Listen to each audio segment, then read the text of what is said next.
Welcome to Apex Storyteller, your haven for suspenseful stories to guide you into a restful night.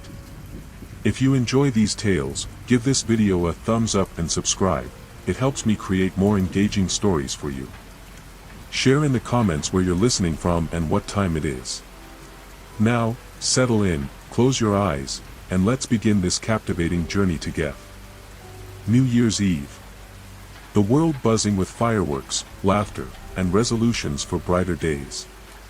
But what if, at the stroke of midnight, your celebration became a nightmare? It started with a simple message on her phone: "Congratulations, you've been chosen." She thought it was a prank, until the power went out. Her guests' phones started ringing, one by one. Same message. Same chilling tone. And then, they noticed the clock. Midnight had passed, but the hands weren't moving. Time had stopped. Doors locked themselves. Shadows moved where there was no light. The question wasn't what they were chosen for, it was how far they'd go to survive until morning. The night was electric. Music thumped through the walls, muffled but persistent, as laughter spilled from every corner of the house. Amelia had thrown what she called her New Year, New Life party, a promise to leave the past behind and step into the future with hope. It wasn't the largest gathering, but it was perfect: close friends, a cozy living room, and a countdown clock glowing on the wall, ticking toward midnight. Her best friend, Ezra, was in charge of music, scrolling through playlists while making sarcastic comments about everyone's taste. Sophia and James were huddled in the kitchen, sneaking glances at each other like they were on the verge of confessing something. Lucas was on the couch, leaning back with a glass of wine, smirking at Stive's overly enthusiastic dance moves. It was ordinary, joyful, and completely safe. Until 11:46 p.m. That was when Amelia's phone buzzed. She ignored it at first, thinking it was another one of those generic Happy New Year's messages. But the buzzing didn't stop. It wasn't just her phone, every phone in the room lit up at the same time. "Congratulations, you've been chosen." The message was identical on every screen. No sender. No details. Just those 5 words glowing in eerie unison. "What is this?" Ezra frowned, holding up his phone. "Some stupid group prank," Lucas said, draining his glass. "Who would send it?" "It doesn't even show a number," Sophia murmured, her voice uneasy. "Relax, it's probably just spam," Stive said, though his laugh was a little too forced. Amelia's stomach tightened as she stared at her screen. There was something about the message, something cold, like it was watching her. She pressed her thumb to the power button, trying to turn her phone off, but the screen stayed on. "Mine won't shut off," James said, his voice breaking through the growing tension. "Neither will mine," added Sophia. The room began to shift. The music faltered, the once bright atmosphere dimming under an invisible weight. Outside, the sound of fireworks grew fainter, as if the world beyond the windows was pulling away. Then, the lights flickered. Once. Twice. The room went dark. The only illumination came from their phones, each one still displaying the message. "Ezra, check the breaker," Amelia said, trying to keep her voice steady. Ezra grabbed his phone, its flashlight cutting through the sudden blackness. He moved toward the hallway, but he didn't make it far. The moment he stepped past the living room threshold, the flashlight died. "What the hell?" Ezra's voice was sharp now, panic edging in. He stepped back into the living room, and the flashlight came back on. "See? A stupid prank," Lucas said, though his confidence was visibly unraveling. "Lucas, this isn't funny anymore," Amelia snapped. "I didn't," Lucas started, but the countdown clock on the wall cut him off. The glowing numbers had frozen at 11:59 p.m. "Okay, that's weird," James said, stepping closer to the clock. He tapped it, shook it, but the numbers didn't budge. "What's happening?" Sophia whispered, her voice trembling. As if in response, a sound broke the silence. A low, scraping noise. Like metal dragging against metal. Did anyone else hear that? Stive's voice cracked. No one answered. They were all staring at the same thing, the front door. The scraping sound was coming from the other side. Amelia's breath caught. Her feet felt rooted to the floor. The door rattled, softly at first, then with more force. The doorknob turned, slowly, deliberately. "Who's there?" Lucas called out, his bravado gone. The rattling stopped. Silence pressed in, heavy and suffocating. Then came the knock. 1, 2, 3. Each one reverberated through the room like a gunshot. "Don't open it," Sophia whispered, clutching James's arm. "No one's opening anything," Amelia said firmly, though her voice was barely audible over the pounding in her chest. Her phone buzzed again. She looked down. This time, the message had changed. "Midnight is here. The game begins." Before anyone could speak, the room was plunged into chaos. The sound of shattering glass erupted from the kitchen. The air grew icy, their breath visible in the unnatural cold. And then, faintly, just beneath the surface of the noise, came the unmistakable sound of laughter. But it wasn't coming from them. It was coming from everywhere else. The room was a storm of chaos and confusion. Shattered glass littered the kitchen floor, glittering faintly in the dim light of their phones. The laughter, cold, distant, and inhuman, reverberated through the air, surrounding them. It wasn't the laughter of joy or humor, it was mocking, sinister, and low, like it came from someone, or something, enjoying their fear. "Turn the lights back on." Sophia's voice cracked, her hands trembling as she clung to James. "I can't even find the damn breaker." Ezra shouted, pacing near the doorway where his flashlight had failed moments before. "Everyone stay in the living room," Amelia commanded, her voice sharp but trembling underneath. "We don't know what's going on, and splitting up is the last thing we need to do." Lucas let out a nervous chuckle, the sound almost manic. "This has to be some kind of joke, right? Right? Someone set this up. There's no way. Does this look like a joke to you?" Amelia snapped, her anger barely masking her own terror. She motioned to the broken glass, the frozen clock, and the way their phones wouldn't stop glowing with the same chilling message. "Midnight is here. The game begins." "Game? What game?" Stive muttered, his face pale as he backed toward the couch, his legs nearly giving out beneath him. As if in response to his question, the front door creaked. Slowly. Painfully. Everyone froze. The doorknob, which had rattled and twisted earlier, now began to turn on its own. There was no one there, at least, no one they could see. The scraping sound started again, growing louder, more deliberate. Don't let it open," James stammered, inching toward the door, as if he could somehow stop whatever was on the other side. "Are you insane?" Sophia grabbed his arm and pulled him back. Okay, we need to think," Amelia said, forcing her voice to steady. This is probably just some sort of elaborate prank. Maybe someone hacked the power. Maybe. This isn't hacking." Ezra yelled, gesturing toward the door, where the scraping had now become banging. It was rhythmic, each thud vibrating through the floorboards like a heartbeat. Then, as suddenly as it started, it stopped. Silence. Complete, suffocating silence. The group barely had time to process the stillness before their phones buzzed again. Every single one of them. Hands trembling, Amelia glanced down at her screen. "Welcome to the first round, truth or die. Pick one. You have 1 minute." What the hell is this?" Lucas whispered, his voice barely audible. Stive's phone buzzed louder than the rest, as if it had been singled out. A new message appeared. "You first. Answer honestly, why did you lie to your friends tonight?" Stive's eyes widened, his mouth opening and closing like he couldn't form words. Everyone turned to him, their own fear momentarily replaced by confusion and suspicion. "What does that mean?"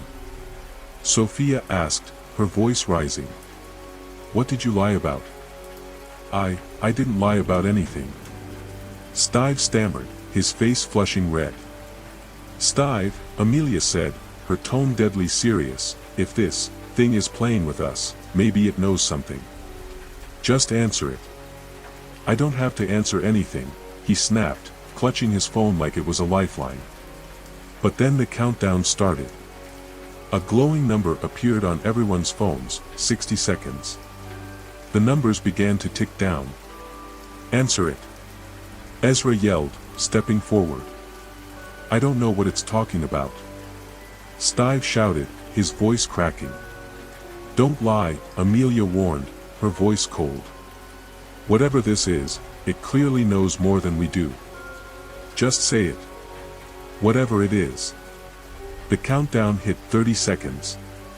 Stive's breath came in short, panicked gasps. He looked at the others, their faces tense and unreadable. Then, finally, he blurted out, okay. I lied. I wasn't invited tonight. I overheard Amelia talking about the party, and I just showed up, okay?" The group stared at him, stunned. "Are you kidding me?" Ezra muttered. "That's what this is about. Crashing a party?" But before anyone could say another word, Stive's phone buzzed again. "Correct. You may proceed to round 2. "Proceed?" Amelia's stomach churned. This wasn't a prank. It wasn't a game. It was something far worse. The message disappeared, replaced by a new one on every phone. "Next round begins in 30 seconds. Prepare yourselves. What happens if we don't play?" Lucas asked, his voice barely above a whisper. No one answered. No one wanted to find out.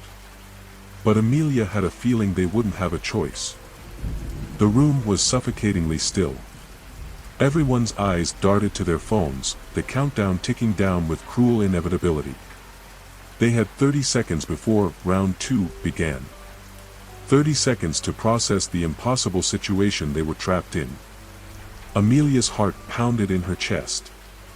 The rules of the game were clear: play or risk something far worse than they could imagine. But what was this game? Who was controlling it? And why them?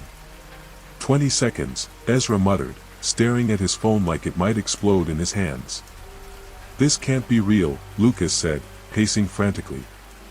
"This is some sort of, I don't know, sick prank. It has to be. Someone's messing with us. Right? No one's messing with us." Amelia snapped, her voice trembling despite her effort to sound strong. "Did you see what happened when Stive didn't answer?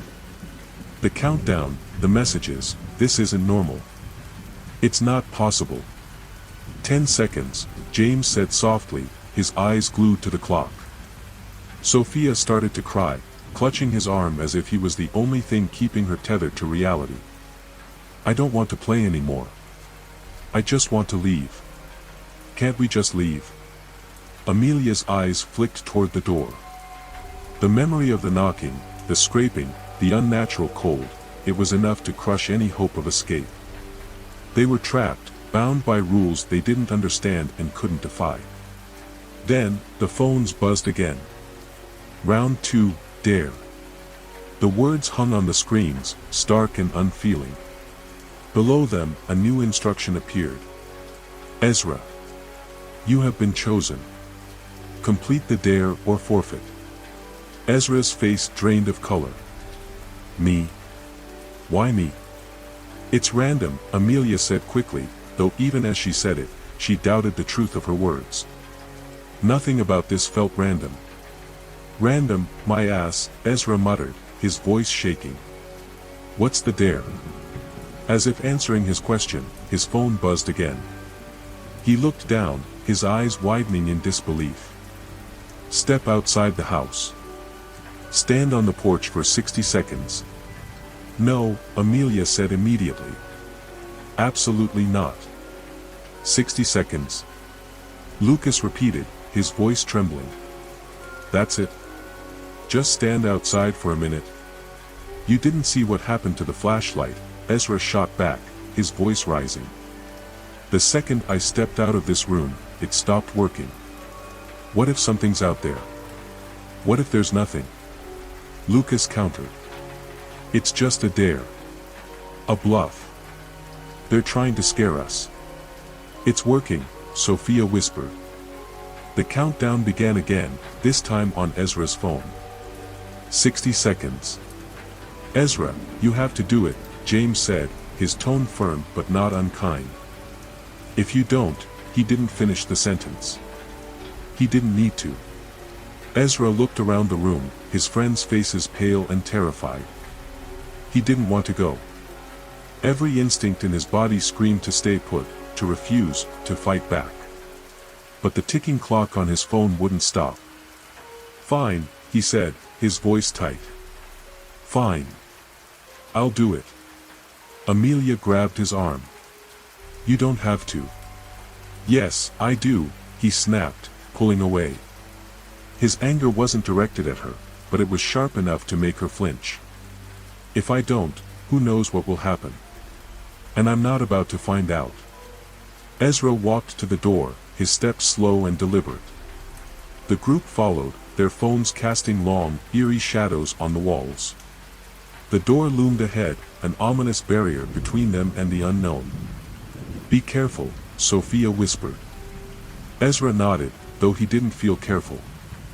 He felt terrified. He gripped the doorknob, his hand trembling, and turned it slowly. The door creaked open, revealing the dark, empty porch beyond. The world outside was eerily silent, no fireworks, no laughter, no signs of life. Just an oppressive stillness that pressed down on his chest. 60 seconds, he muttered under his breath, stepping onto the porch. The door closed behind him with a soft click. Amelia watched from the window, her breath fogging the glass. Ezra stood there, his phone screen lighting his face as he counted down the seconds. 55, he murmured. The others waited in tense silence, their eyes glued to the door. 45. Ezra shifted his weight nervously. The air felt wrong, thick and heavy, like he was standing in water instead of air. He could feel the cold seeping into his bones, but it wasn't natural. It wasn't the crisp chill of winter. It was something else. 30. He glanced around, his breath visible in the freezing air. The shadows seemed to move, shifting just out of the corner of his eye. 20. His heart raced. He wanted to go back inside, to escape this suffocating darkness, but he couldn't. Not yet. 10. And then he heard it. A faint whisper, so quiet it was almost drowned out by his own heartbeat. Ezra. His head snapped toward the sound. The porch was empty. The yard was empty. But the whisper came again, closer this time. Ezra. It wasn't just a voice. It was familiar. 5. He turned toward the door, his eyes wide with panic. 4. His hand reached for the doorknob. 3. The whisper was louder now, urgent and insistent. 2. Let me in, he shouted, pounding on the door. 1. The door flew open, and Amelia pulled him inside. He collapsed onto the floor, gasping for air. What happened? She demanded, her voice shaking. Ezra looked up at her, his face pale and drenched in sweat. There's something out there, he whispered. And it knows my name.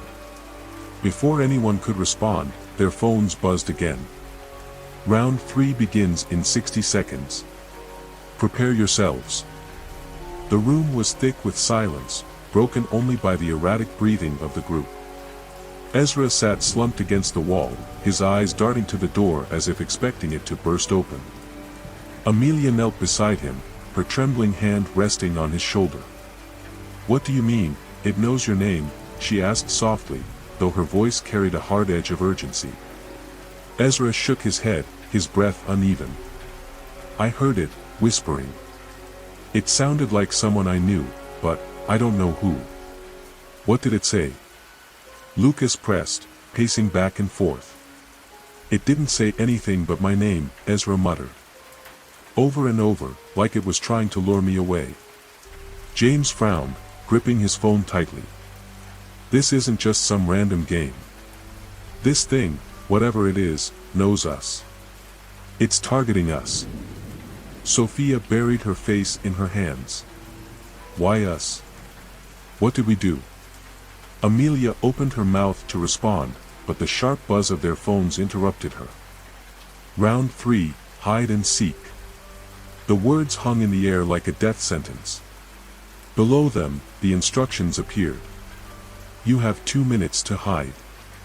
If you are found, the game ends for you. Sophia let out a strangled gasp. Hide. Hide from what? As if in answer, the lights in the house flickered once, twice, and then went out completely. Darkness. Absolute, suffocating darkness. Oh, God, Lucas whispered. Oh, God, oh, God, oh, God. Quiet. Amelia hissed, her voice barely above a whisper. We need to think. Another buzz. Time is ticking. 2 minutes begin now. On their phones, the countdown began, 2 o'clock. Amelia's heart pounded in her chest. Okay, listen to me. We hide. Stay quiet, stay calm. Whatever this is, it's giving us rules. If we follow them, maybe we survive. Maybe. James repeated, his voice shaking. That's all you've got? Do you have a better idea? Amelia snapped, her fear twisting into frustration. If we sit here arguing, we're dead. Move. The group scattered, their movements frantic and uncoordinated. Amelia could barely see in the dark, relying on her phone's dim glow to navigate. She darted into the hallway, her mind racing. Where could she hide? She opened the closet door and slipped inside, pulling it shut behind her. The air was stale, and the faint scent of mothballs filled her nose. She crouched down, hugging her knees to her chest, and tried to steady her breathing. Outside, she could hear the faint shuffle of footsteps, her friends, scrambling to find their own hiding spots. 1:30. Her phone buzzed again. A new message appeared on the screen. Remember, if you are found, the game ends for you. Permanently. Amelia's stomach churned. What did permanently mean? She didn't want to find out. The house grew eerily quiet. No footsteps. No whispers. Just the sound of her own shallow breathing. 1 o'clock. She clutched her phone tightly, its faint glow illuminating her terrified face. Her mind raced with questions she couldn't answer. What was out there? Was it human? Was it something worse? Then she heard it. A soft creak, like a floorboard bending under weight. Her breath caught in her throat. The sound came again, closer this time. Slow, deliberate steps. Whatever, or whoever, was in the house was moving, searching. Amelia squeezed her eyes shut, willing herself to disappear. The footsteps stopped. Her heart pounded in her ears as she listened, straining to hear any sound. Then came the whisper. Amelia. Her eyes flew open, her breath hitching. The voice was right outside the closet door. It wasn't just any voice. It was her mother's. Amelia, sweetheart, come out. It's okay. Her blood turned to ice. Her mother was hundreds of miles away, celebrating New Year's with relatives. There was no way she could be here. The doorknob rattled. Amelia, the voice said again, more insistent this time. I just want to see you. Her hands trembled, her phone slipping from her grip and hitting the floor with a soft thud. The faint light illuminated the bottom of the closet door, where she could see shadows shifting. The countdown on her phone continued. 0:30. She clapped a hand over her mouth, stifling a sob. The doorknob twisted. "Amelia, please," the voice pleaded. "Don't make me come in there." The door creaked open an inch, the faintest sliver of light piercing the darkness. She bit down on her hand to keep from screaming. 0:10. The whisper came again, softer now. "I just want to talk." The door opened wider. Amelia pressed herself against the back of the closet, her entire body trembling. 0:05. A shadow loomed over her, long and distorted in the faint light. 0:02. She shut her eyes, waiting for the worst. Midnight. The house was plunged into silence. The shadow vanished. The door remained slightly ajar, but no one was there. Her phone buzzed. "Congratulations. Round 3 complete. Prepare for round 4. Amelia slumped forward, her body shaking with relief and terror. She wasn't sure how much more of this she could take. But deep down, she knew the worst was yet to come. The air in the house had grown thicker, heavier, as if it were alive and pressing down on them. Amelia stumbled out of the closet, her legs trembling beneath her. Her breaths came in ragged gasps, the reality of her narrow escape still clawing at her mind. She wasn't alone, none of them were. And whatever was toying with them was getting bolder. In the dim light of their phones, the group reconvened in the living room. Their faces were pale, their eyes darting toward every shadow. No one spoke at first, the silence broken only by their uneven breathing. Lucas was the first to break the tension. "Did anyone else hear something?" His voice wavered, betraying his attempt at calm. Sophia hugged her knees to her chest, tears streaming silently down her face. I heard my dad," she whispered. "He was calling for me, but he's not here. He's not even in this state." "I heard my brother," James added, his voice barely audible. "He was telling me to come out, like he knew where I was hiding." "It's not them," Amelia said firmly, though her own fear was barely contained. "It's this thing. Whatever it is, it's using our memories, our voices against us." Ezra, who had been uncharacteristically silent, leaned against the wall, clutching his phone tightly. His knuckles were white. "It's trying to break us," he muttered. "It wants us scared, vulnerable." "Well, it's working." Lucas snapped, his voice rising. "We're trapped in this house, playing some psychotic game with no way out. What the hell are we supposed to do?" Amelia shot him a glare. "Panicking isn't going to help. We need to think." "Think about what?" Lucas fired back. "We have no idea what's coming next. We don't even know what we're dealing with." The tension between them was electric, but before it could escalate further, their phones buzzed again. The group froze, staring at the glowing screens as a new message appeared. Round 4, a test of trust. Sophia let out a shaky breath. "What does that mean?" The message continued. "You will choose one among you to complete the task. If they fail, they will be removed. Permanently." "No," Amelia said immediately. "No way. We're not doing this." Another buzz. "If no one is chosen, the choice will be made for you." The countdown began, 5 o'clock. Panic erupted in the room. "We can't choose someone," Sophia cried. That's insane. We're supposed to just pick one of us to." "To what?" Lucas interrupted, his voice sharp. "We don't even know what the task is. How are we supposed to make a decision?"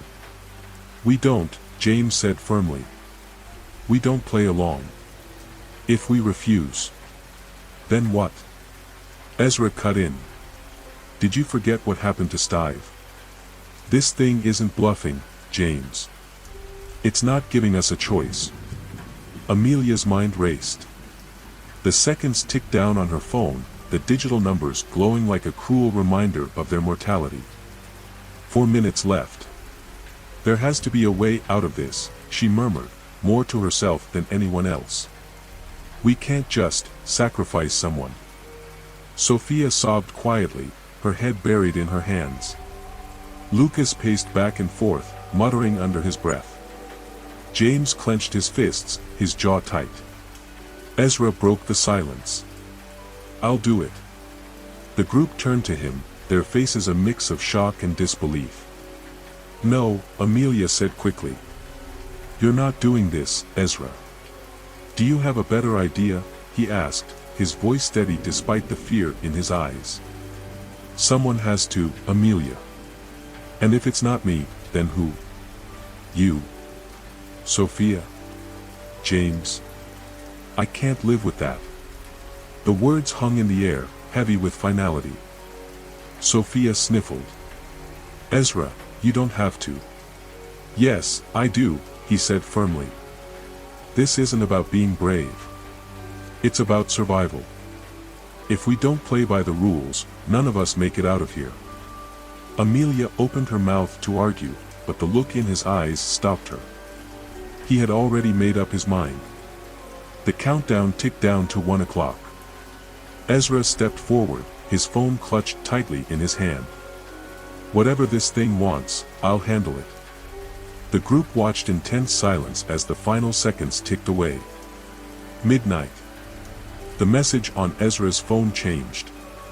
Step into the basement alone. Ezra's breath hitched. The basement? Amelia grabbed his arm. You don't have to do this. We'll figure something else out.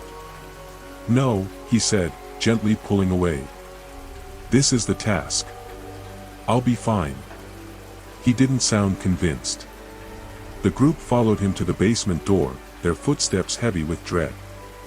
Ezra hesitated for a moment before gripping the doorknob and pulling it open.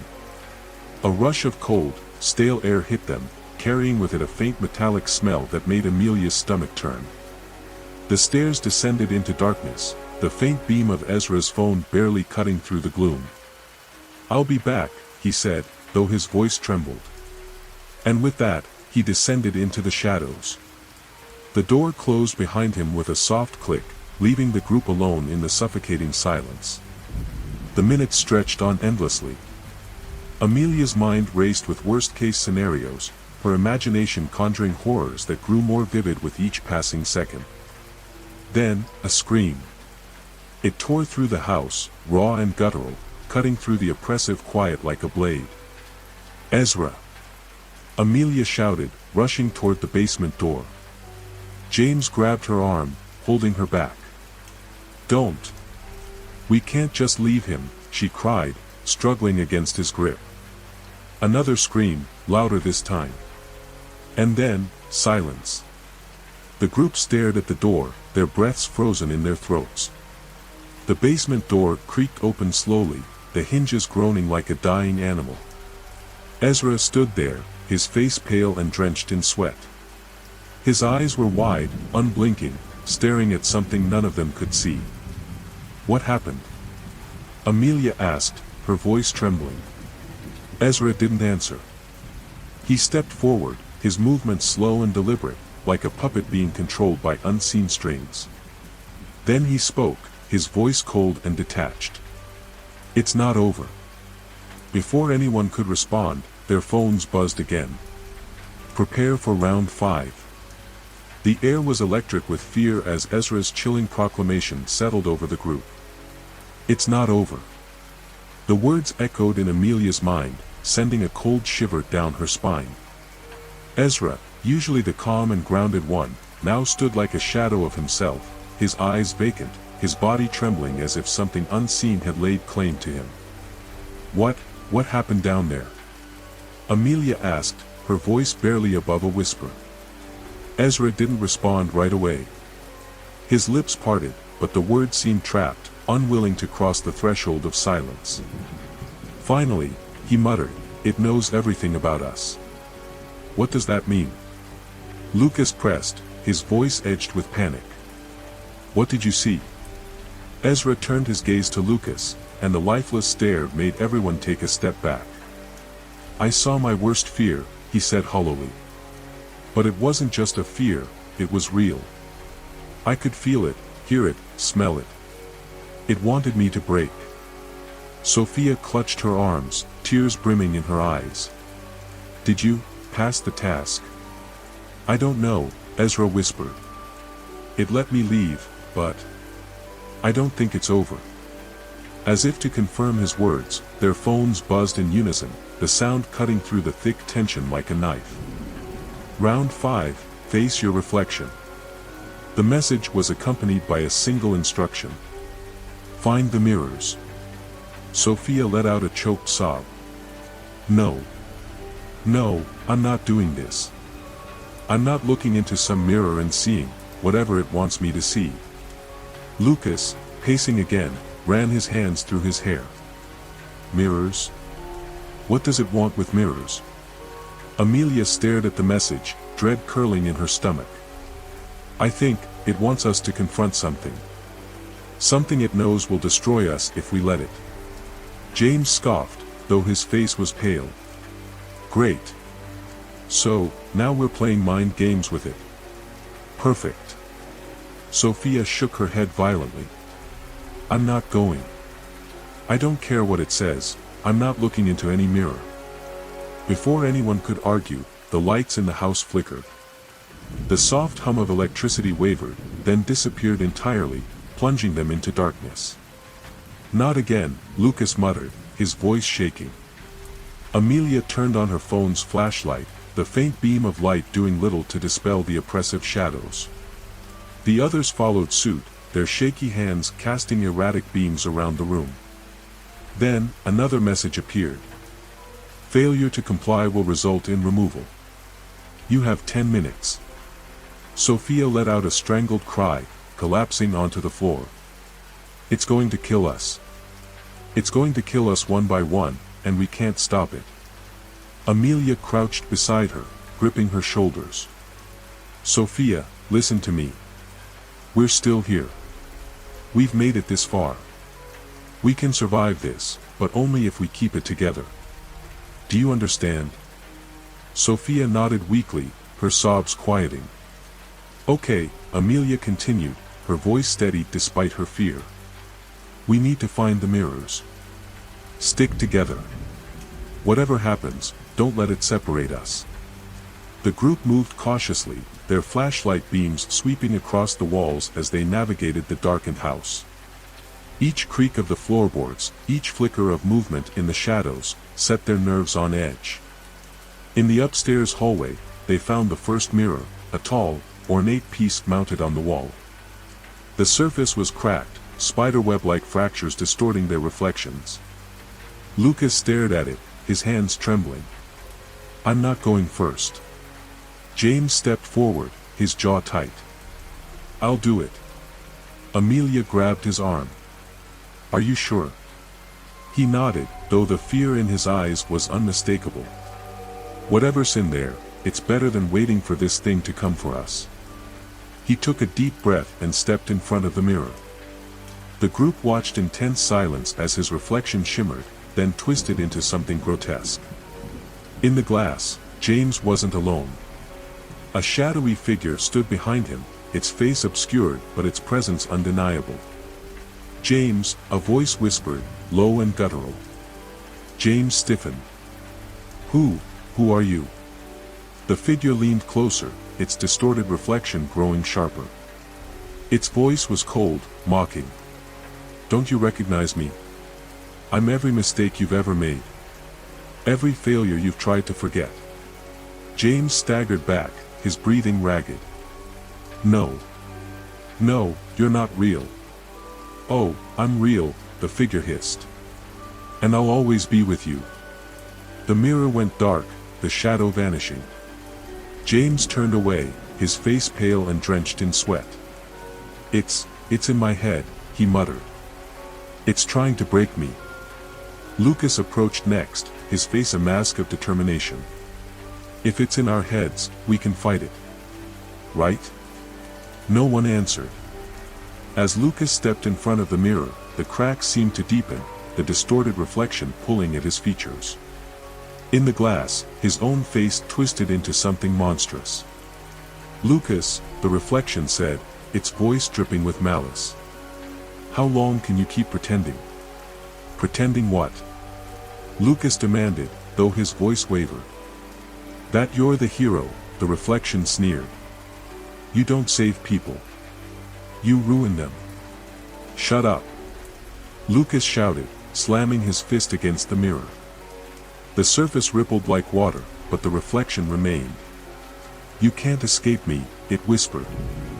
"I am you." Lucas stumbled back, his face pale.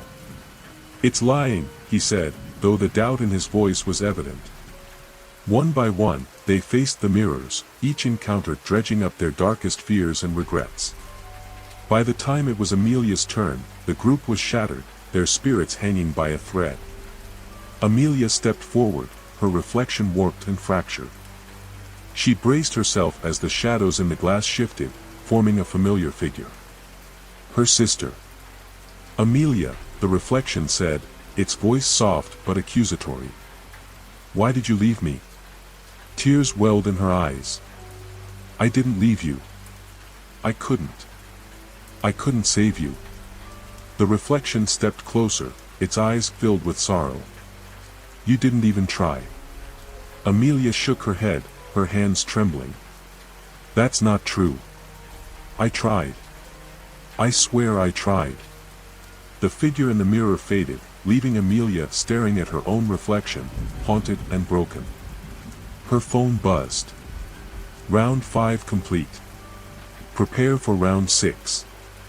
The mirrors shattered, their fragments scattering across the floor. The group stood in stunned silence, their breaths heavy. Whatever strength they had left was slipping away, and the game was far from over.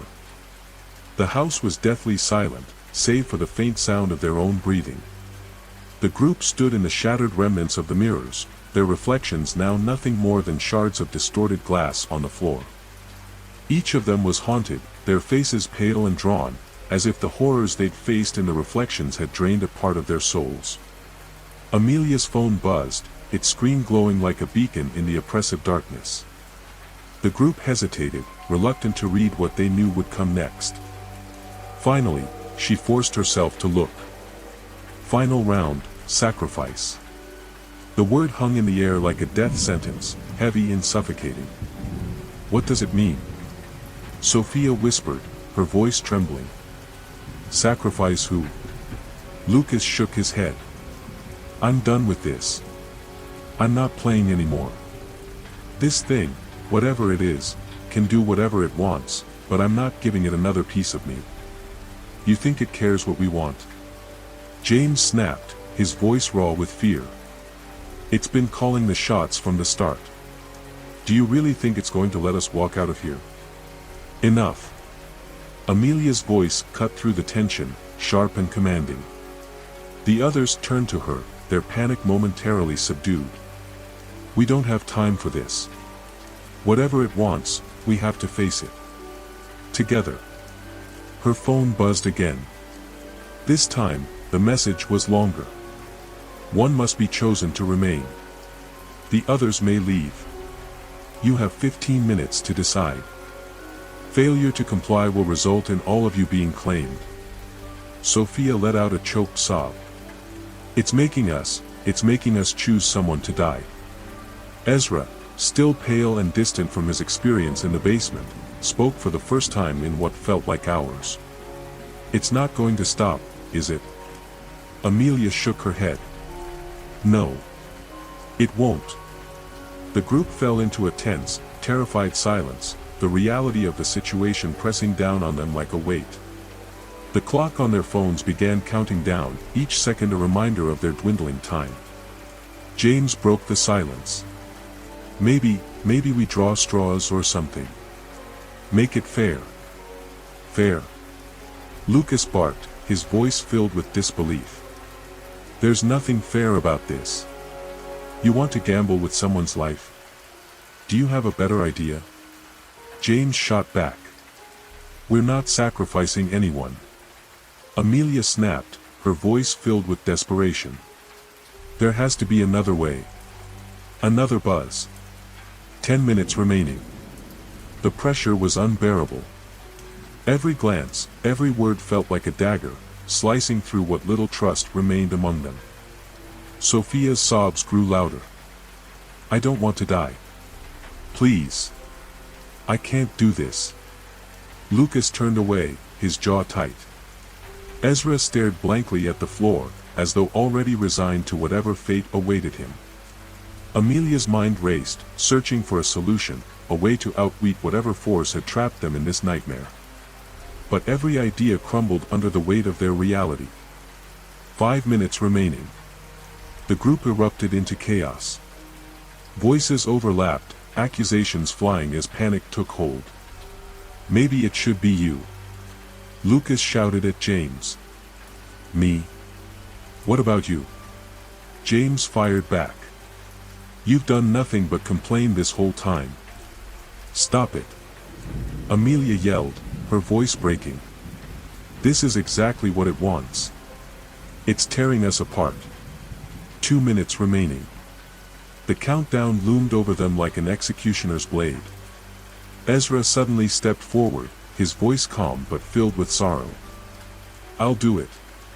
The group froze, staring at him in shock. No, Amelia said firmly. We're not doing this. We'll figure something out.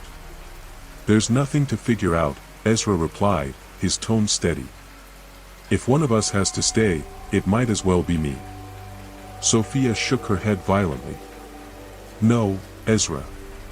You can't. It's okay, he said, offering a faint, broken smile. I've been through enough. Maybe this is how it ends for me. Amelia grabbed his arm, her eyes pleading. Don't do this. Please. Ezra met her gaze, his expression filled with a quiet resolve. You all have a chance to get out of here. Don't waste it. 1 minute remaining. Ezra stepped toward the center of the room, his movements deliberate. The shadows seemed to gather around him, dark tendrils stretching out like hungry claws. The group watched in horror as the room itself began to change. The walls warped and twisted, the air growing colder with each passing second. Ezra turned back to them one last time. Go. While you still can. Before anyone could stop him, the shadows surged forward, enveloping him completely. His scream echoed through the house, raw and agonizing, before fading into silence. The lights flickered back on, and the oppressive atmosphere lifted. The group stared at the spot where Ezra had stood, the floor now cold and empty. Their phones buzzed one final time. Game complete. You may leave. The front door creaked open, revealing the dark, snow-covered landscape outside. Amelia hesitated, her heart breaking as she stared at the door. We can't just leave him. Sophia grabbed her arm, tears streaming down her face. He wanted us to. We don't have a choice. Reluctantly, the group stepped outside, the icy air stinging their faces. They didn't speak as they walked away from the house, their minds too numb to process what had happened. As they reached the edge of the property, Amelia turned back, her eyes searching the dark windows for any sign of Ezra. And then she saw it. In the upstairs window, a shadowy figure stood watching them. Its form was unmistakable. Ezra. But his face wasn't his anymore. Amelia's breath caught in her throat as the figure raised a hand, a twisted grin spreading across its face. The front door slammed shut behind them, and the house disappeared into the darkness. The snow fell in heavy silence, blanketing the empty road in an eerie, suffocating calm. Lucas adjusted his jacket, his breath forming clouds in the frigid air. His job was simple: clear the snow off the remote highway connecting two forgotten towns. But tonight, something was different. The forest pressed in closer than it should have, its trees dark and hunched like watchers in the cold. Then came the sound, a faint, rhythmic tapping, echoing from somewhere deep in the woods. Lucas stopped, his shovel slipping from his hands. No one was supposed to be out here. Not in this weather. Not this far from town. The tapping grew louder. And then it stopped. Lucas hated the cold. It wasn't just the bite of the wind or the way the frost clung to his beard like shards of glass, it was the silence. A silence so heavy it felt alive, pressing in around him as he worked. Alone. Always alone. He jammed the tip of his shovel into the snowdrift blocking the road. It was the kind of work that demanded focus but offered little distraction. Hours stretched like days, broken only by the occasional groan of his radio strapped to his utility belt. Tonight, though, felt wrong. The trees bordering the road seemed closer than usual, their skeletal branches weaving together like a cage.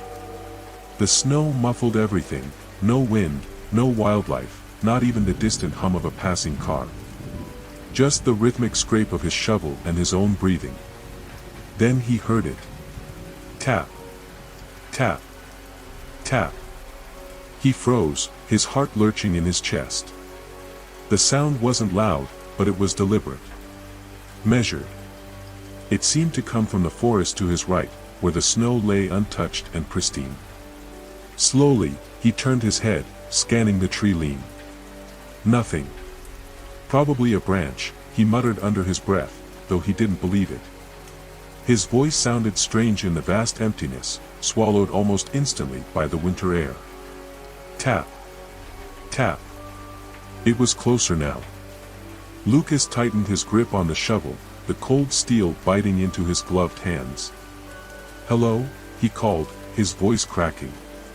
No one answered, of course. Why would anyone be out here?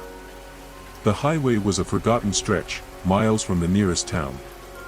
Even in daylight, few dared travel this road. Its reputation was enough to keep most people away. There were stories, whispers of people who vanished, their cars found abandoned, doors flung wide as though they'd run from something. Lucas wasn't the kind to believe in ghost stories. But tonight, with the tapping echoing through the trees, he wasn't so sure. He stepped closer to the edge of the road, peering into the dense black of the forest. Snowflakes swirled in the beam of his headlamp, making it hard to see. That's when he saw them. Footprints.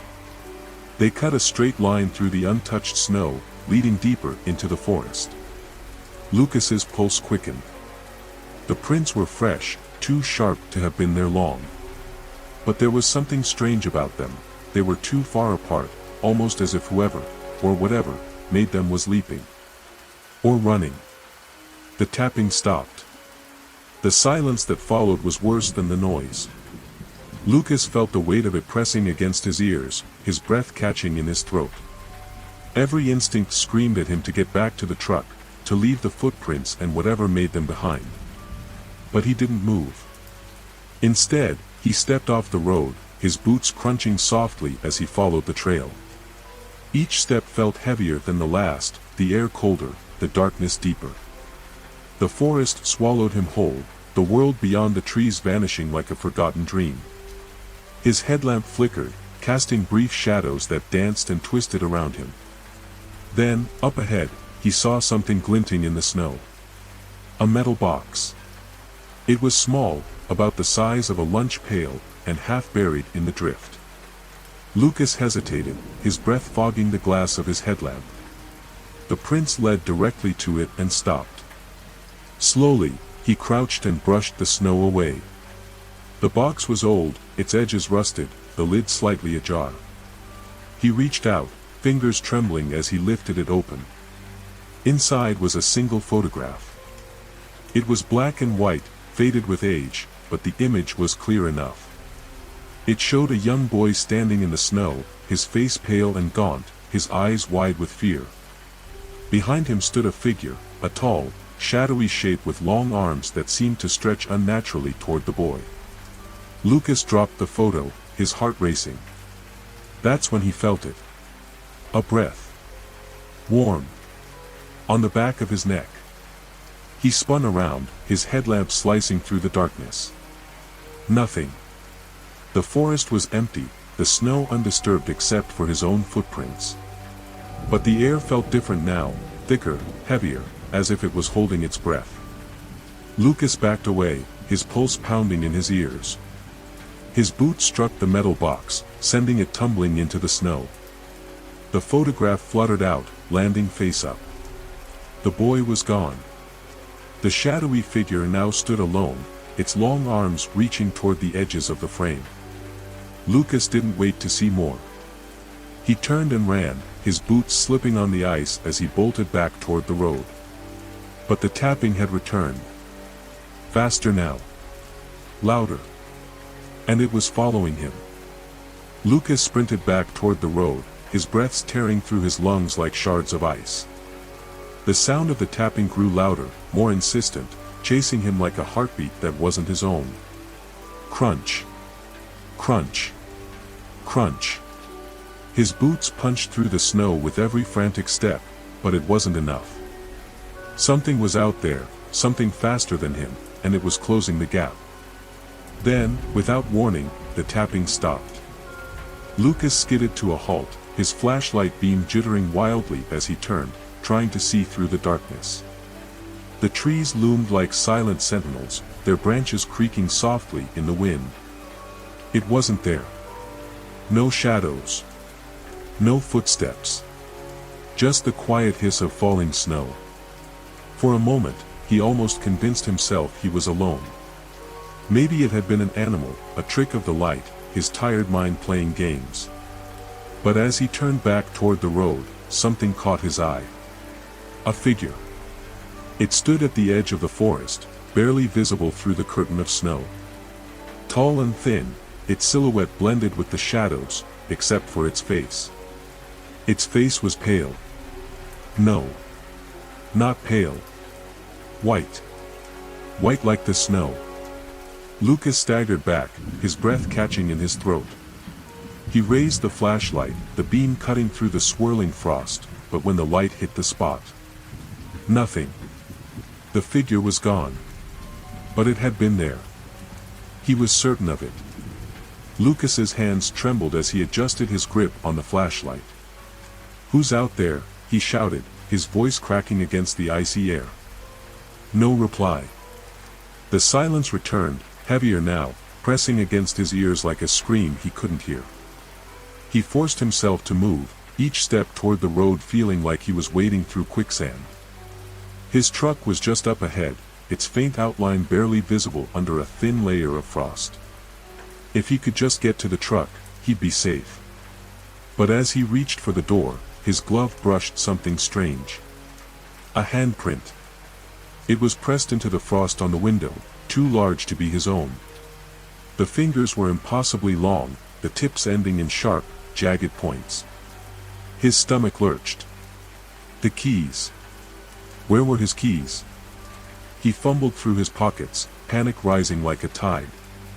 When he finally found them, they felt slick and cold in his hands, as if they'd been dropped into snow. He shoved the key into the lock and yanked the door open, throwing himself inside. The truck's interior was colder than the outside air, the seats stiff with frost.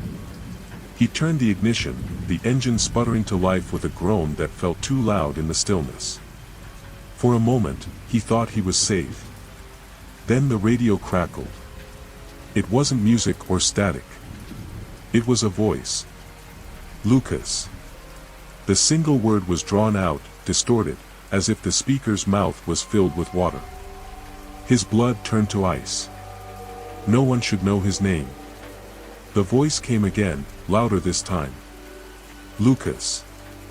He stared at the radio, the glow of its display casting faint shadows across the cab. The voice wasn't coming from a channel, it was coming from the empty static. And then it began to laugh.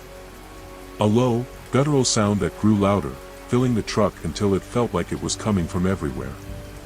Lucas slammed his fist against the radio, killing the noise. The silence that followed was deafening. But it didn't last. Tap. The sound came from behind him. Tap. Tap. It was on the window. He didn't want to look. Every instinct screamed at him to keep his eyes forward, to drive, to leave this place and never come back. But he couldn't stop himself. Slowly, he turned his head. A face stared back at him through the frosted glass. It wasn't human. Its skin was white and cracked, like porcelain left too long in the cold. Black eyes sunk deep into its skull, and its mouth stretched wide in a grin too large for its face. It raised one long finger, tapping the glass again. Tap. Lucas's scream caught in his throat as he slammed the truck into gear. The tires spun uselessly on the icy road before finally catching, lurching him forward. The face disappeared as the truck roared down the highway. But he wasn't alone. The laughter returned, soft at first, then growing louder, echoing from the forest on either side of the road. He glanced in the rearview mirror and froze. The figure was there, standing in the middle of the road, growing smaller as he sped away. But it wasn't getting farther. It was keeping pace. Its long limbs moved unnaturally, bending and twisting in ways no human could.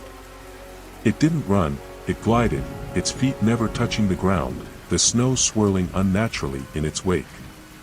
Lucas pressed the gas pedal harder, the speedometer climbing, but the figure never wavered. The radio crackled back to life. "You can't leave." The voice wasn't distorted this time. It was clear, sharp, and chillingly close. "It's already inside." Lucas's stomach churned as the laughter began again, louder than ever. He didn't dare look in the rearview mirror again. He focused on the road, the truck's engine screaming in protest as he pushed it harder. But the road seemed endless, stretching out into the darkness like a cruel joke. And then he saw it. A figure in the middle of the road, directly ahead. This one wasn't gliding. It was standing, perfectly still, its arms stretched wide as if waiting for him. Lucas slammed on the brakes, the truck fishtailing wildly on the icy road. The laughter stopped. And the tapping returned. This time, it was inside the truck. The truck skidded to a violent halt, slamming Lucas against the steering wheel. His chest ached, his breath ragged as he struggled to process what had just happened. Snow swirled in through the cracked window, biting at his skin. For a moment, everything was still. Then, tap. Lucas's hands tightened on the wheel. Tap. Tap. The sound was no longer coming from the window. It was inside the cab. Slowly, as if moving too quickly might provoke whatever was there, Lucas turned his head. At first, he saw nothing. The passenger seat was empty, save for a thin layer of frost. But then the air shifted, the temperature plummeting further as a shape began to take form. It started faintly, like a smudge on glass, then grew more defined. The figure was hunched, its head tilted unnaturally to the side, as though it was studying him. Its hands rested on its knees, long fingers curling and uncurling in a slow, deliberate motion. Its face came last, forming out of the shadows like a grotesque painting. Pale, cracked skin stretched tightly over sharp cheekbones. Black, soulless eyes bored into him, and its grin, oh, that grin, was so wide it seemed to split its face in half. It leaned closer, the sound of its joints cracking filling the cab. "You ran," it whispered, its voice low and wet, like something rotting beneath water. Lucas's chest heaved as he fought to breathe. What do you want?" The figure didn't answer immediately. Instead, it raised one hand, a single, bony finger pointing toward the road ahead. Lucas followed the gesture, his hands trembling as he adjusted the rearview mirror. There, in the middle of the road, was another figure. It wasn't gliding this time. It was standing, perfectly still, arms stretched wide. But it wasn't alone. The forest had come alive. Dozens of shadowy figures stepped out from the trees, their movements jerky and unnatural. They surrounded the truck, their heads tilted in unison, their black eyes fixed on him. The one in the passenger seat chuckled, a guttural, rasping sound that sent a chill racing down Lucas's spine. "You've been chosen," it said. Lucas gritted his teeth, his hands tightening on the wheel. Chosen for what? The figure didn't answer. Instead, it raised its other hand, placing one long finger against the frost-covered windshield. It began to trace something, each movement slow and deliberate. A symbol.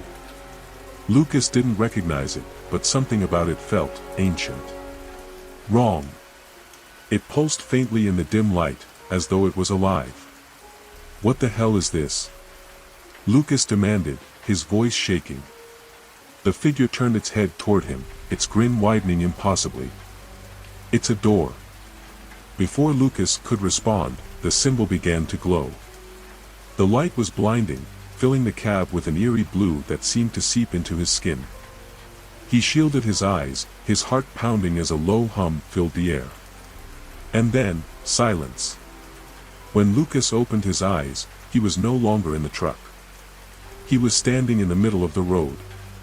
The snow had stopped falling, the air around him heavy and still. The truck was gone, and so were the figures. But the forest was different. The trees were darker, their branches twisted and gnarled. The snow beneath his feet was no longer white but gray, as though it had been stained by something long ago. Lucas turned in a slow circle, his breath fogging the air. He was alone. Or so he thought. A voice whispered behind him.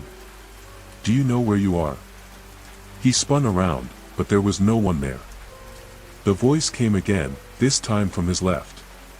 "You're not supposed to be here." Lucas's heart raced as he turned again, searching for the source. "Show yourself," he shouted, his voice echoing in the unnatural stillness. A soft laugh echoed through the forest. "This place, it doesn't let people leave." Lucas's stomach churned as the weight of the words sank in. He stumbled forward, his boots crunching on the gray snow, his eyes scanning the shadows for any sign of an escape. Then he saw it. A light, faint and flickering, deep within the forest. It wasn't the warm, inviting glow of a campfire or a lamp.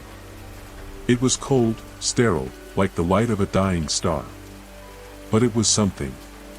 Lucas began to move toward it, his steps cautious and deliberate. The forest seemed to shift around him, the trees growing denser, their branches reaching for him like skeletal hands. The light grew brighter as he approached, illuminating a small clearing.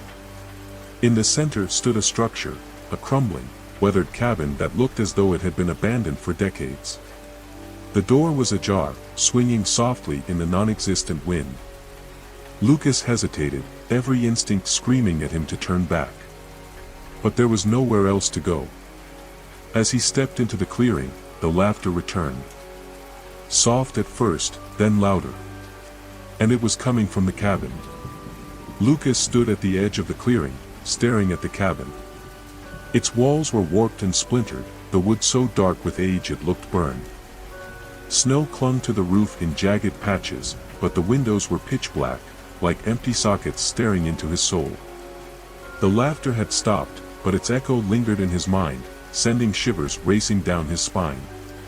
Every fiber of his being screamed to turn around, to flee into the forest and never look back. But where would he go? The road was gone.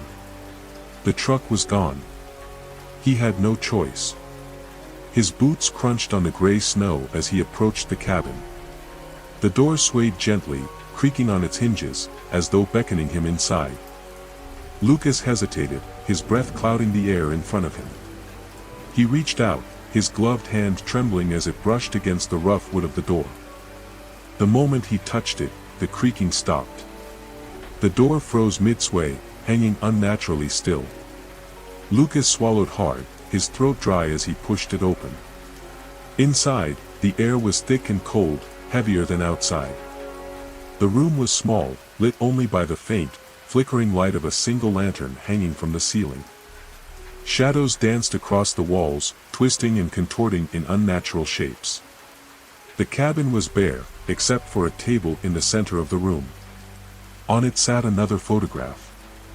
Lucas's stomach tightened as he stepped closer.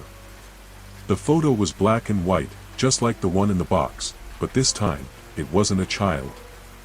It was him. He was standing in the snow, shovel in hand, staring directly into the camera. His face was pale, his eyes wide with terror. Lucas stumbled back, nearly knocking the table over. "What the hell is this?" he whispered, his voice barely audible over the pounding of his heart. The lantern flickered, and the shadows on the walls began to move. At first, he thought it was just the light playing tricks on him, but then he realized, they weren't following the lantern's rhythm. They were moving on their own. The shadows grew darker, stretching and twisting as they crawled across the walls and floor, converging in the corners of the room. Lucas's breath hitched as he backed away, his boots scraping against the worn wooden planks. "Lucas."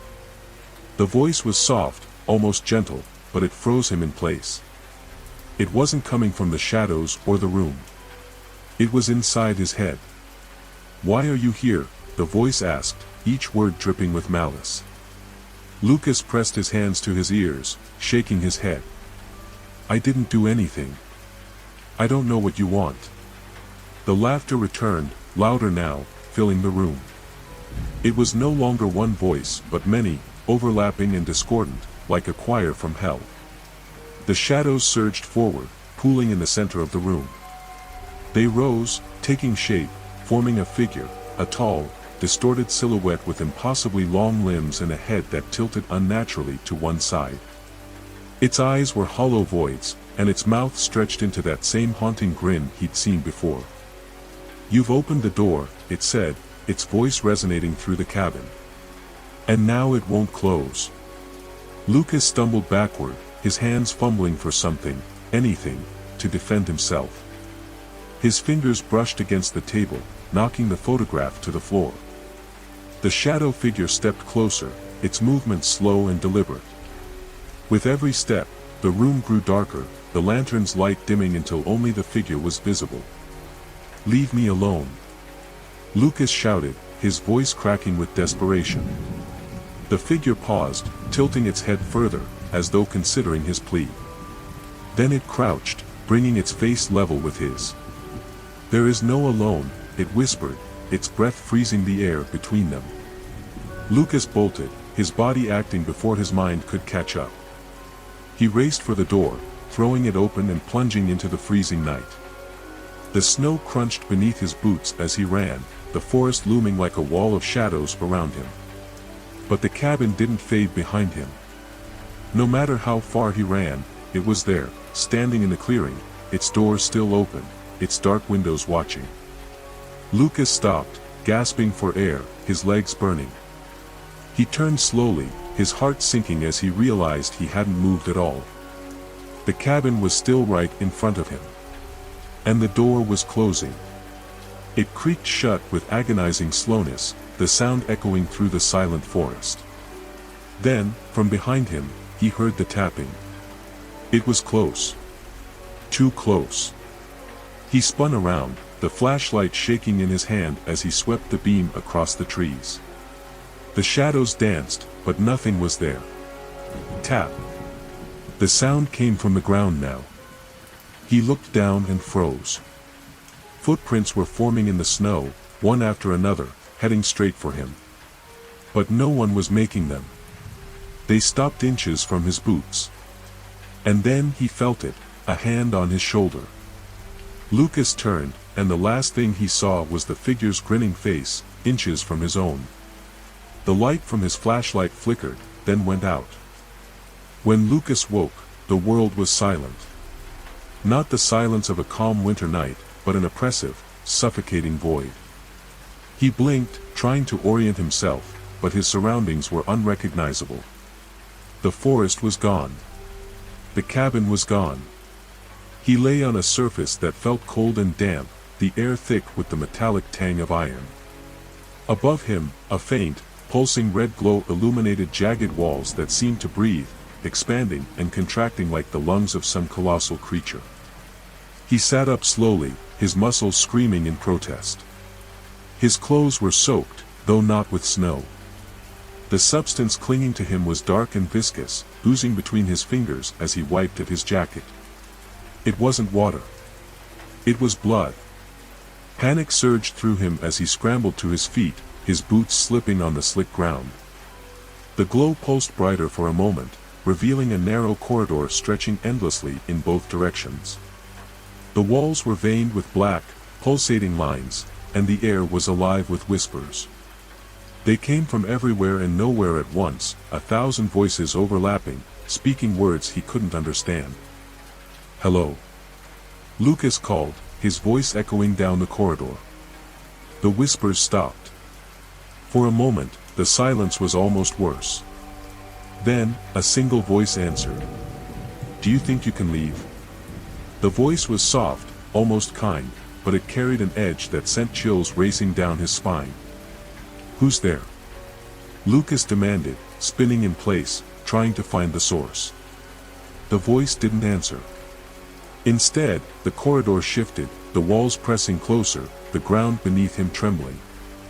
He stumbled forward, his heart pounding as the whispers returned, louder this time.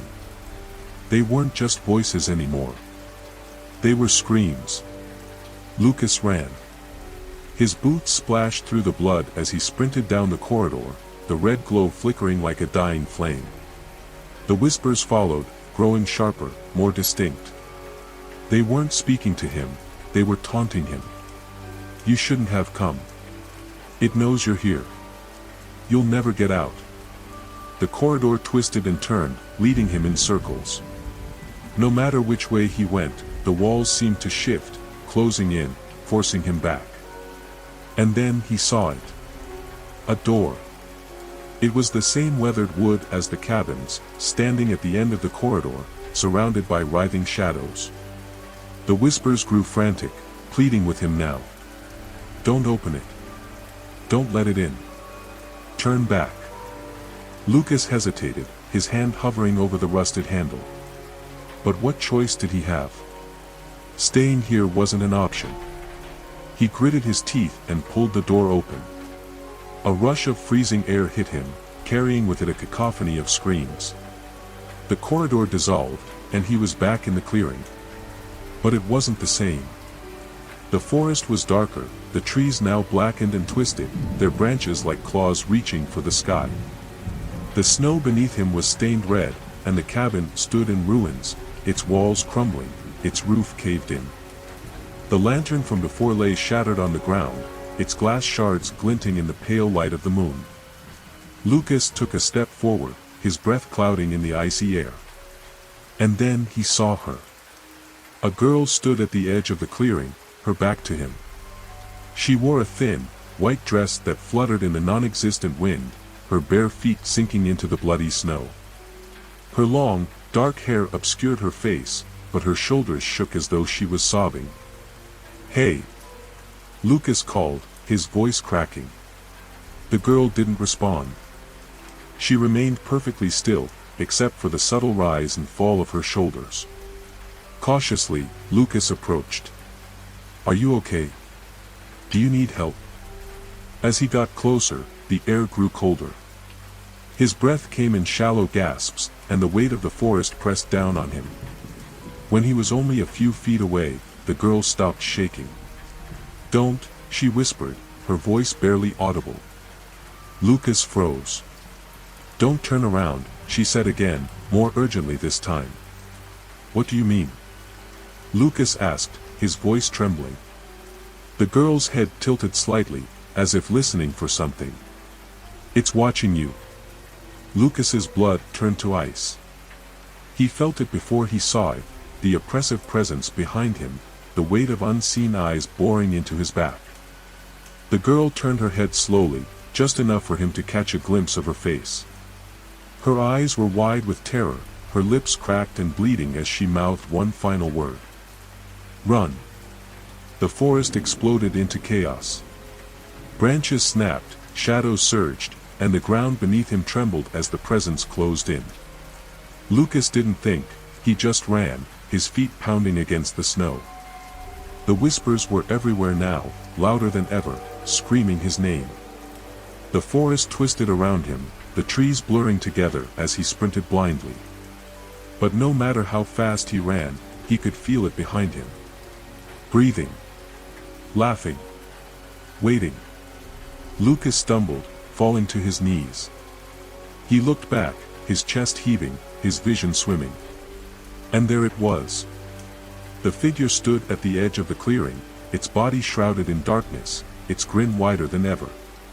"You can't escape," it said, its voice echoing in his mind. Lucas pushed himself to his feet, his legs shaking as he turned and ran once more. The forest stretched on endlessly, the shadows growing darker, the whispers louder.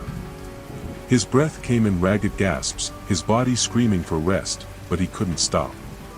Because if he did, he knew it would catch him. Lucas ran until his legs were numb and his lungs burned like fire. The snow beneath him felt endless, an icy grave swallowing his every step. The whispers had faded now, replaced by an eerie silence that clung to the forest like a curse. The path ahead stretched into blackness, lined with skeletal trees that loomed over him, their branches entwined like crooked hands. His flashlight flickered weakly, its dying beam revealing nothing but the endless stretch of desolation. Yet something was wrong. The ground beneath his boots no longer felt solid. It shifted with every step, soft and spongy, as though he was walking on flesh rather than snow. A shiver rippled through him, and he forced his gaze downward. The snow was gone. In its place was a black, pulsating surface, alive with veins of red light that pulsed in a sickening rhythm. The road ahead wasn't a road at all, it was breathing. A low rumble echoed through the forest, a sound so deep it vibrated in Lucas's chest. He stumbled, nearly falling, as the ground beneath him shifted and heaved. From behind him came the unmistakable sound of footsteps. Slow, deliberate, and impossibly close. Lucas froze, his heart hammering in his chest. He didn't dare turn around. He already knew what he'd see, the figure, grinning, watching, waiting. "Lucas," a voice whispered, so close it felt like it was coming from inside his own head. He clutched his ears, shaking his head violently. "Stop it. Just leave me alone." The laughter returned, a guttural, inhuman sound that made his stomach churn. "You let it in," the voice said, growing louder. "And now it's part of you." Suddenly, the road ahead shifted, rising like a wave. Lucas stumbled backward as the pulsating ground coiled upward, forming a massive, writhing shape that blocked his path. It was a face, a grotesque amalgamation of flesh and shadow, with hollow eyes that seemed to devour the light. Its mouth opened, revealing rows of jagged, black teeth. "Run," it said, the word dripping with venom. Lucas didn't need to be told twice. He turned and bolted, his feet pounding against the unnatural ground. The footsteps behind him quickened, their rhythm matching his own. The forest twisted around him, the trees bending and contorting as if alive. Shadows surged and swirled, forming shapes that reached for him with long, claw-like hands. Lucas pushed forward, his mind screaming for escape. Ahead, through the chaos, he saw a faint light, a single, flickering lantern hanging from a skeletal tree. It was the only beacon in the endless darkness. He raced toward it, his breath coming in ragged gasps. The lantern's glow grew brighter, casting long shadows across the warped forest. But as he got closer, he realized it wasn't hanging from a tree at all. It was suspended over a well. The structure was ancient, its stones crumbling and covered in moss. The lantern swung gently above it, creaking on its rusty chain. Lucas hesitated, his instincts screaming at him to stay away. But the footsteps behind him grew louder, closer, accompanied by that terrible laughter. He had no choice. Gripping the edge of the well, he peered into the abyss. It was impossibly deep, the darkness inside swallowing the lantern's light. "Jump," the voice whispered, soft and coaxing. Lucas's hands trembled as he looked back over his shoulder. The figure was there, standing at the edge of the forest, its grin stretching wider than ever. "Jump," it repeated, more insistent now. The ground beneath him began to crumble, the pulsating surface splitting apart as tendrils of shadow reached for him. The laughter grew deafening, echoing through the forest, through his mind. With a final, desperate cry, Lucas leaped into the well.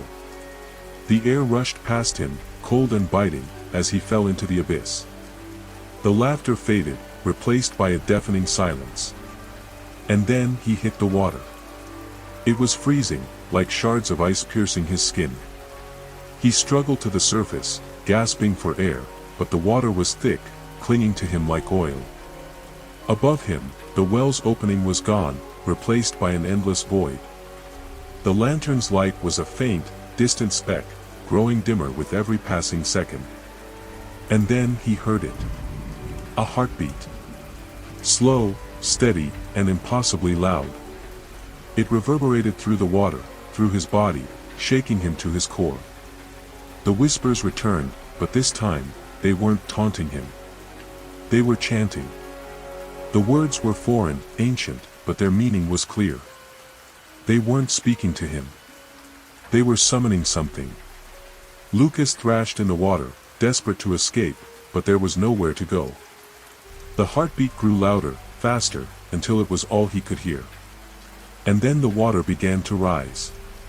It wasn't a tide. It was something massive, something alive, forcing its way upward. Lucas looked down, and his breath caught in his throat. Eyes. Dozens of them, glowing red and unblinking, staring at him from the depths. The thing beneath him shifted, and a massive, gaping maw began to open, revealing rows of teeth larger than he could comprehend. The chanting reached a fever pitch as the creature surged upward, its jaws closing around him. And then, there was nothing. Lucas awoke in silence. The icy water was gone, replaced by cold, hard ground. He was back in the clearing, surrounded by the twisted forest, the cabin's ruins looming like a ghost from a nightmare. He gasped, coughing up blackened sludge, his hands trembling as he pushed himself upright. The air was deathly still, thick with the metallic tang of blood. And then he saw it. The figure stood just a few feet away, its hollow eyes fixed on him. This time, there was no grin, only a void where its mouth should have been.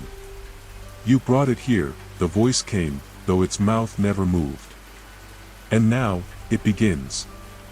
Lucas tried to stand, but his legs refused to obey. The ground beneath him rippled, spreading outward like ink in water, staining the snow until everything was black. From the darkness, shapes began to emerge. Faces. Familiar faces. The girl from the forest. The old man from the road. The co-workers who had vanished. Their eyes were wide, their mouths agape in silent screams as their forms melted into the shadows, becoming part of the writhing mass. Lucas's chest tightened as a terrible realization dawned on him.